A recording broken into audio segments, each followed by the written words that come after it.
안녕하세요. 가온파의 힐링라이프입니다. 전원생활을 하게 되면 생활비가 얼마나 나오는지 궁금해 하시는 분들이 많이 계신 것 같습니다. 실제로 전원생활을 이제 준비하시는 분들도 아마 궁금하실 거고, 전원생활을 시작을 하셨는데 생각보다 의외로 많이 나오네. 내가 뭐 어디서 생활비가 줄줄 새고 있나? 남들은 얼마나 나오지? 이런 궁금증을 가지고 계신 분들도 계실 것 같아요. 사실 저도 그런 궁금증이 없지 않아 있어서 이 동영상을 통해서 제 생활비에 관련된 이야기들을 쭉 정리해서 한번 여러분들이랑 공유를 하고, 여러분들 보시고서 혹시 전원생활 지금 하고 계신 분들은 댓글로 또 같이 나는 이 정도 드는데 너 너무 많이 나오는 거 아니야? 내지는 이건 이렇게 하면 절약할 수 있어. 이런 것들을 같이 공유해보면 정말 유익한 시간이 되지 않을까 생각을 합니다. 일단 전원생활 이러면 가장 많이 이제 여러분들이 비중이 큰 부분이 난방비라고 이야기를 합니다. 난방비 부분에 대한 거는 제가 지난번에 난방비 폭탄이라는 동영상을 통해서 이미 많은 분들한테 노출이 됐고, 아직 못 보신 분은 제가 위쪽에 띄워드릴 테니까 한번 보고 오시면 좋을 것 같고요. 제가 지금 알려드리는 이제 쭉 나열을 해드릴 이 생활비 관련된 내용은 평균을 잡기 위해서 봄이나 가을쯤에 제가 실제로 나왔던 금액을 기준으로 해서 여러분들한테 말씀을 드리는 게 평균적으로 여러분들이 가늠하시는 데 도움이 되실 것 같습니다. 그래서 봄, 가을 요 기준으로 이렇게 기준점을 삼았다라는 거를 먼저 전제로 하고 여러분들 보시면은 도움이 되지 않을까 싶습니다. 먼저 전기세 이야기를 드리면, 여러분들 지금 혹시 30평대 아파트나 빌라 사시는 분들 전기세 얼마 나오시나요? 저는 제가 서울에서 빌라 30평대 살았을 때 실제로 나왔던 전기료가 한 18,000원에서 25,000원 사이? 평균적으로 18,000원 정도 나왔던 것 같아요. 그런데 지금 전원생활을 하면서 4만원대가 나오고 있습니다. 평균적으로 10월에 가을 기준으로 아까 말씀드린다고 했으니까 10월에 41,000원, 41,000원 정도, 그 정도 제가 이제 납부를 했던 기억이 있습니다. 왜 서울보다 좀 많이 나올까요? 어떤 분은 도심의 아파트에 살 때보다 전기세가 전원생활하면 훨씬 더 적게 나온다고 하시는 분도 계신 것 같은데, 저는 아파트는 산 지가 너무 오래돼서 빌라 기준으로 말씀을 드릴 수밖에 없는데, 어쨌든 빌라보다 저는 굉장히 많이 나오는 것 같아요. 그냥 비율로 따지면 2배에서 3배 정도? 근데 왜 그렇게 좀 많이 나오게 될까요? 그 대표적인 이유 중에 하나가 이것도 사실 여러분들 줄일 수 있는 부분이긴 한데요. 실외등을 좀 많이 켜놓고 등을 좀 많이 켜놓게 되는 것 같습니다. 물론 LED라서 그게 얼마나 나와 라고 생각하실 수도 있는데, 특히 지금 겨울 같은 경우에 해가 굉장히 일찍 저물잖아요. 그러니까 전원 생활을 하면 도심에 살다가 전원으로 오신 분들 대부분이 외등을 굉장히 많이 켜놓습니다. 밤새도록 켜놓는 경우가 많고요. 저희 집도 저희 애엄마랑 가엄마미랑 애들이 불이 없으면 잠을 못 자요. 완전 암흑에서 잘 수 있으면 정말 건강에도 좋고 숙면에 도움이 될 텐데, 도심 생활을 하다가 와서 그런지 등이 있어야 됩니다. 그래서 실외등도 켜놓고 집안에도 하나 정도 켜놓고, 그것도 무시 못하는 부분이 아닐까 싶고요. 가장 또 전기세 중에 많이 차지하는 게 어떻게 보면 냉장고가 아닐까 싶어요. 서울에서 냉장고를 저희가 양문형 냉장고 하나 썼거든요. 근데 여기 와서는 피치 못하게, 이 부분에 대해서는 다음에 또 영상으로 다루겠지만, 냉장고를 하나 더 둬서 좀 냉동식품들을 좀 쟁여놓고 이제 마트 가는 횟수를 조금 줄이기 위해서 어쨌든 냉장고를 하나 더 돌리고 있습니다. 그러다 보니까 자연스럽게 전기세가 조금 더 올라가는 것 같고요.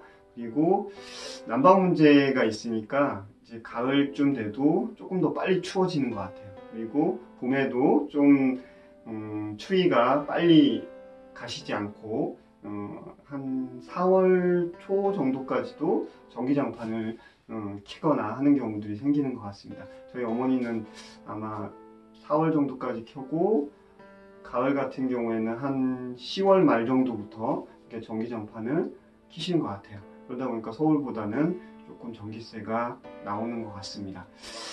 어쨌든 지금 전기세는 한 4만원대 정도 나오고요. 수도세 부분은 확실히 서울보다는 적게 나오는 것 같아요. 한 1,000원대에서 2,000원 정도인데 이 수도세는 저희는 아직까지 상수도가 안 들어옵니다. 그래서 상수도 들어오는 전원주택이랑은 또 비교하기는 좀 그런데 저희는 한 20세대가 들어오는 전원주택 단지다 보니까 이게 관주를 뚫어서 저희가 지하수를 같이 공용으로 쓰고 있어요. 그러니까 실제로 수도세가 나가는 게 아니라 모터를 돌리는 전기세가 나오는 거죠. 그 전기세를 n분의 1을 하면 평균적으로 한 1,000원대 후반 정도 나오는 것 같아요.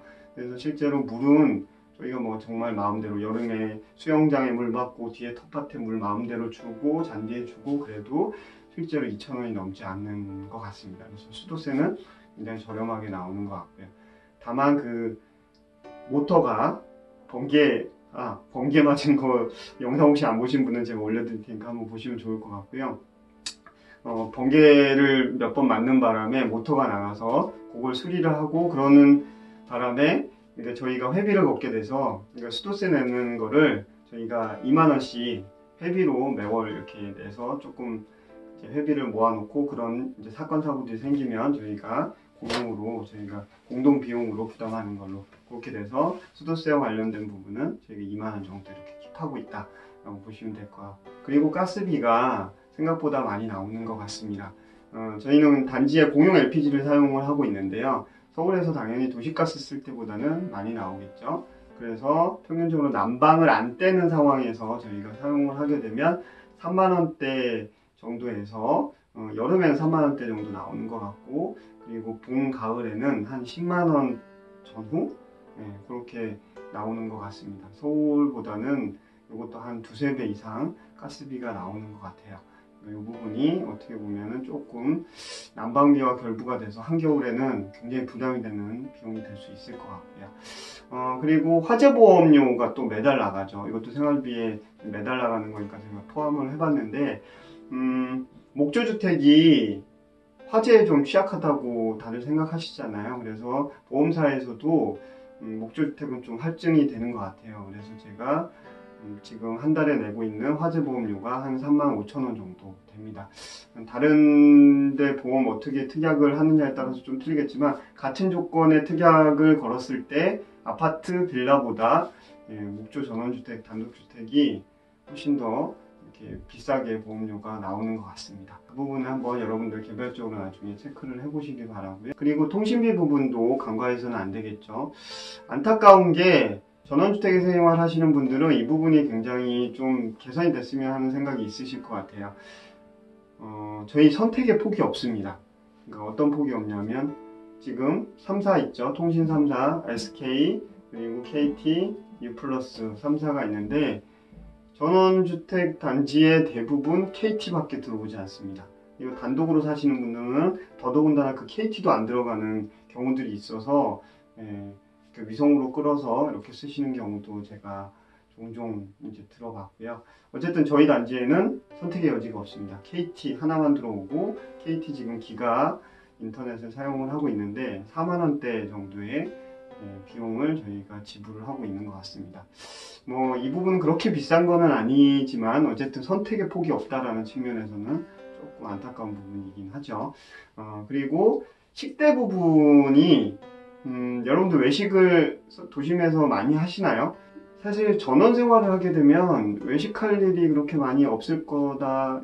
왜냐하면 펜션같이 집 잘 지어놓고 집에서 바베큐 해먹고 텃밭에서 가꾼 채소 갖고서 먹고 이런 외식이 더 줄어들 거다라고 생각할 수 있는데 의외로 저희 딸이 주말만 되면 아빠 우리 나가서 밥 먹으면 안 돼? 를 주말마다 밥 먹듯이 이야기를 합니다.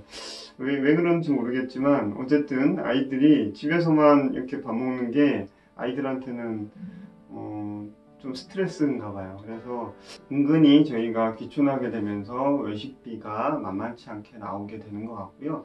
사실 외식비뿐만 아니라 이웃분들이랑 이렇게 같이 어울리면서 물론 굉장히 즐거운 시간이긴 합니다만 이웃들과 어울리는 시간들이 많아지면서 같이 소소하게 뭐를 사다가 만들어 먹고 이런 일들이 생기면서 식대가 조금 올라갈 수밖에 없는 구조가 있습니다. 그리고 제가 영상으로 또 한번 올려드릴 생각인데 만만치 않게 시골 마트에 그 장보기, 이 장바구니 물가가 높습니다. 서울의 마트나 아니면 서울에 있는 재래시장의 그 농산물 물가보다 오히려 지방에 있는 농산물 물가가 더 높은, 이게 말도 안 되는 것 같은 그런 구조들이 실제로 발생을 합니다. 그래서 여러분들이 생각보다 전원생활하면 이 장바구니 물가가 높다라는 걸 미리 고려를 안 하시면 나중에 뭔가 이렇게 생활비가 구멍이 나는 듯한 그런 느낌이 들 수도 있을 것 같아요.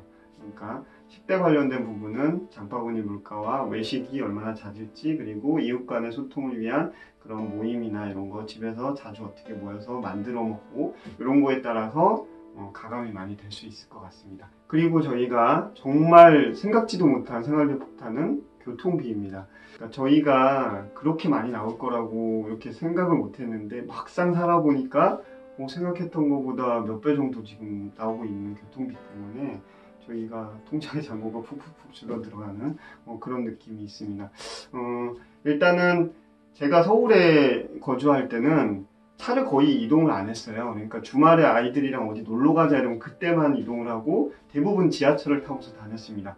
제가 뭐 외부에 강의를 갈 때도 마찬가지로 지하철을 타고서 대부분 이동할 수 있는 거리에 있었기 때문에 제가 차로 움직이는 경우가 없고, 또 아시다시피 차로 서울에서 움직이다 보면 시간 맞추기가 쉽지 않잖아요. 그러다 보니까 그러니까 직접 자가 운전을 해서 어디 이동할 일들이 거의 없어서 기름값이 한 달에 많이 나오면 한 15만 원에서 그 이상 나온 경우가 별로 없었던 것 같아요. 기름 한 번 만땅 넣으면 한 달 정도 탄 적도 실제로 있고요. 그랬었는데 여기 와서는 지금 한 달 평균 잡기는 조금 애매하긴 한데 40에서 50만 원 정도 지금 나가는 것 같아요. 왔다 갔다 하는 게 만만치 않습니다. 서울은 그렇다고 제가 굉장히 자주 올라가는 것도 아님에도 불구하고 4, 50만 원대가 기본적으로 나오다 보니까 집 앞에 마트 왔다 갔다 거리는 것 같은데 왜 이렇게 많이 나오지? 근데 마트까지 거리가요, 실제로 가보면은 한 3분에서 5분밖에 안 걸리거든요. 근데 중요한 건 이게 길이 뻥 뚫려 있다 보니까 키로수가 많죠. 서울에서는 막혀 있어서 5분, 10분을 가도 실제로 키로수가 많이 안 나오는데 여기서는 한 5분, 10분 가면 키로수가 막 몇십 킬로가 왔다 갔다 거리기 때문에 기름이 그만큼 훅훅 들어가는 거죠. 그래서 기름값, 그러니까 교통비가 생각보다 굉장히 많이 나오고, 가온마음은 서울 출퇴근을 버스로 하게 되기 때문에 생각보다 많이 나옵니다. 그래서 한 달에 교통비로 거의 한 100 가까이 저희가 나오는 것 같아요. 이 부분은 저희가 정말 폭탄이라고 생각하는, 서울에서 생각지도 못했던 금액이 빵꾸가 한 100이 훅 나는 그런 느낌이 있습니다. 그래서 여러분들 실제로 여러분들 왔다 갔다 하는 직장과의 동선, 그런 것들을 머릿속에 계산을 해서 전원주택 선택을 하실 때 그 위치를 선정을 하시는 게 굉장히 중요하지 않을까 생각을 하고요. 마지막으로 교육비, 매달 나가는 교육비가 조금 크게 와닿을 수 있을 것 같은데요. 서울에서 저희 딸 둘을 피아노 학원을 보냈었고 여주에 오면서도 같이 지금 보내고 있는데요. 서울보다 한 3만 원 정도 차이가 납니다. 그러니까 둘이니까 한 6만 원 정도 차이가 나는 거죠. 실제로 6만 원 정도면 교육에 대한 만족도가 높다면 충분히 누를 수 있는 금액이라고 생각할 수도 있는데요. 사실 서울에서 피아노 학원 보낼 때에 비해서 여주에서는 조금 불만족스러운 부분이 있습니다. 가장 큰 문제는 뭐 선생님들 실력이나 이런 게 아니라 여기 여주 지역이 학군이 좀 과밀되어 있는 부분이 있다 보니까 한 피아노 학원에 너무 많은 아이들이 다니더라고요. 그러니까 선생님이 봐줄 수 있는 시간이 없어서, 실제로 서울에서는 선생님들이 굉장히 개별적으로 아이들을 신경을 많이 써줬는데 여주에서는 신경 거의 못 써주시는 것 같아요. 실제 학원을 가도 하루에 3분에서 5분 정도 선생님이 이렇게 봐주시고 아이들은 그냥 그 다음에는 자기들끼리 거의 놀고, 그래서 서울에서 1년 다녔을 때 실력 는 거에 비해서 여기서 지금 1년 반을 다니면서 거의 이제 뭐 느는 것 같지 않은 그런 느낌? 그래서 교육비 문제도 사실 이런 환경적인 문제와 더불어서 나름 스트레스 받는 그런 비용이 아닌가 싶습니다. 제가 한 달에 나가는 고정비 같은 이 생활비들만 이렇게 쭉 거론해서 한번 제가 지금 나가는 내용들을 정리를 해봤는데요. 혹시 지금 전원생활을 하고 계신 분들이 보셨을 때 그 부분은 너무 공감된다 내지는 아닌 것 같은데 이런 부분이 있으면 댓글 달아주시고, 이제 전원생활을 준비하고 계신 분들은 쭉 한번 들어보시면서 이런 부분들은 내가 조금 대비를 해서 각오를 해야 되겠다 내지는 이런 부분들은 내가 줄일 수 있는 방도가 있을 것 같다, 이런 것들을 미리 체크해서 대비를 하시기를 바랍니다. 그런데 말입니다, 전원생활을 하시다 보면 이 고정적으로 나가는 생활비 말고도 엄청나게 목돈이 깨질 그런 일들이 종종 생길 수 있습니다. 대표적인 게 집 유지보수비가 될 것 같네요. 이런 부분들에 대해서는 저도 살면서 어떤 부분이 하자보수가 있고 유지보수가 필요한지 이런 부분들에 대해서 여러분들한테 영상으로 종종 올려드리면서 같이 공유를 해드리도록 하겠습니다. 오늘 영상은 여기까지 공유해 드리도록 하고요. 다음 영상에서 뵙겠습니다. 오늘 영상이 공감이 되신다면 구독, 좋아요 부탁드리겠습니다. 다음 영상에서 뵙겠습니다.